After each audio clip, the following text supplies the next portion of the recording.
मेरे भाई असद अब्बासी साहब ने तरफ और पूरी पार्टी की तरफों अस्सलाम वालेकुम व रहमतुल्लाहि व बरकातहू। बाद सलाम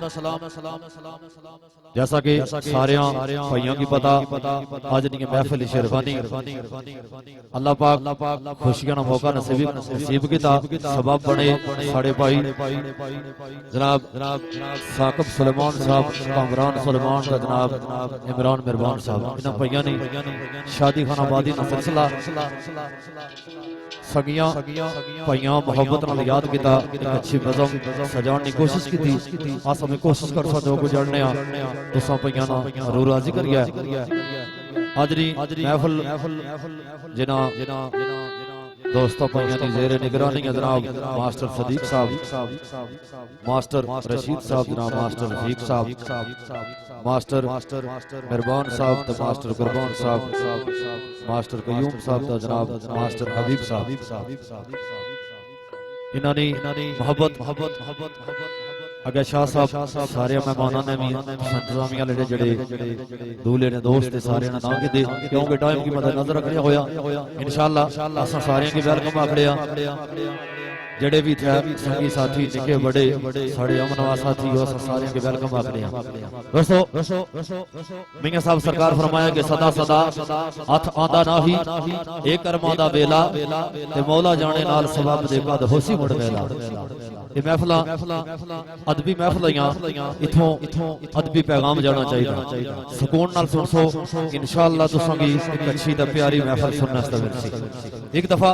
सिदको दिल नाल आका ताजदार मदीना राहत कल्ब सीना मेरे ता तुसां ने प्यारे नबी हजरत मुहम्मद सल्लल्लाहु अलैहि वसल्लम सरकार ना कलमा सच्चे दिल नाल याद करो ताकि महफिल आगाज करिए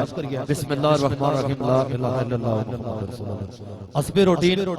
थोड़ी देर पठवारी अंदाज नाल साज पेश होसी उस तो बाद बाकायदा महफिल शेरफानी ना आगाज होसी बिस्मिल्लाह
सही गलबा